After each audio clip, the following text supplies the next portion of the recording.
अस्सलाम वालेकुम my YouTube family, कैसे हैं आप सब। उम्मीद है खैरियत से होंगे और बहुत खुश होंगे।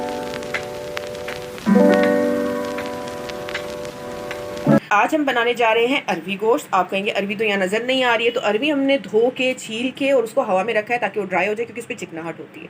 ठीक है, ओके। रेसिपी की तरफ जाने से पहले प्लीज़ मेरे चैनल को लाइक, शेयर और सब्सक्राइब कीजिएगा और कमेंट्स भी कीजिएगा।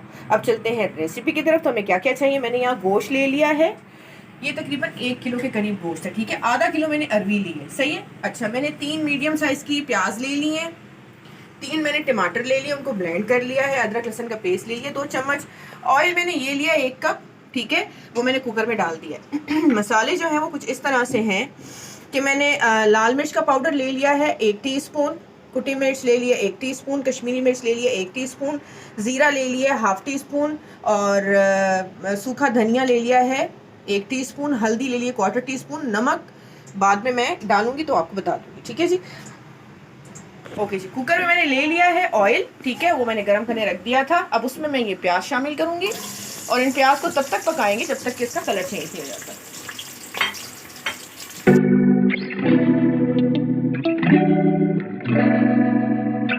प्याज का हमारी जो है थोड़ा सा कलर चेंज हो गया है। अब इसमें हम इस पॉइंट पर शामिल करेंगे अपना गोश्त।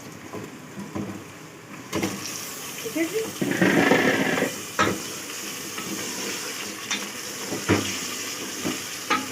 इसको इसके साथ मिक्स करने के बाद साथ हम अपने अदरक लहसुन भी डाल देंगे ताकि गोश्त की स्मेल जो है वो भी ख़त्म हो जाए और ये अच्छे से फ्राई हो जाए। ठीक है, अब इसको इसके साथ हम अच्छे से फ्राई कर लेंगे।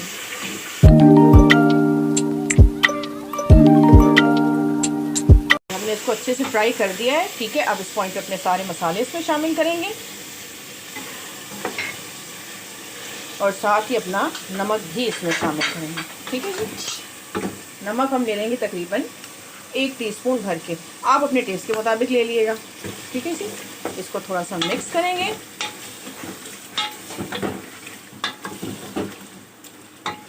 ओके, साथ ही अपने जो हमने टमाटर ग्राइंड करके रखे हैं वो भी शामिल करेंगे। ठीक है जी, अब इसके साथ हम इसको भून लेंगे थोड़ा। ठीक है, और फिर इसमें हम अपना पानी शामिल करके गोश्त गलने के लिए रख देंगे।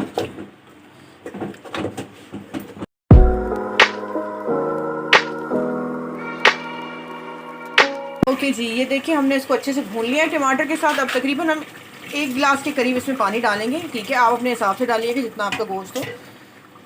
अब इसको हम कुकर को बंद करेंगे और गोश्त गलने तक का वेट करते हैं। ठीक है, अब आपसे मिलते हैं तब जब हमारा गोश्त गल जाएगा। ओके जी, हमारा गोश्त जो है देखिए हमने कुकर खोल लिया है, 80% हमारा गोश्त गल चुका है। ठीक है, अब हम क्या करेंगे, इसको थोड़ा भून लेंगे। ठीक है, भूनने के बाद इसको फिर हम इसमें अरवी शामिल करेंगे। ओके जी,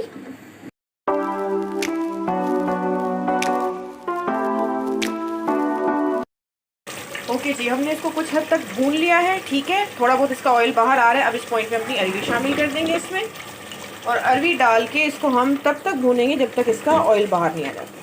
ठीक है जी,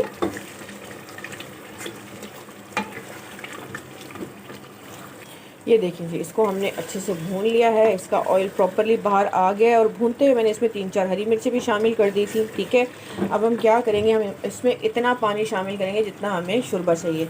मैं इसको रोटी के साथ सर्व करूँगी तो मैं पानी थोड़ा कम डालूँगी, और अगर चावल के साथ सर्व करेंगे तो थोड़ा सा पानी ज़्यादा डालेंगे शोरबे के लिए। ठीक है, मैं तकरीबन इसमें मैंने 1.5 गिलास के करीब पानी डाला। ठीक है, अब इस पॉइंट पे ना आप अपना नमक वगैरह टेस्ट कर लिएगा।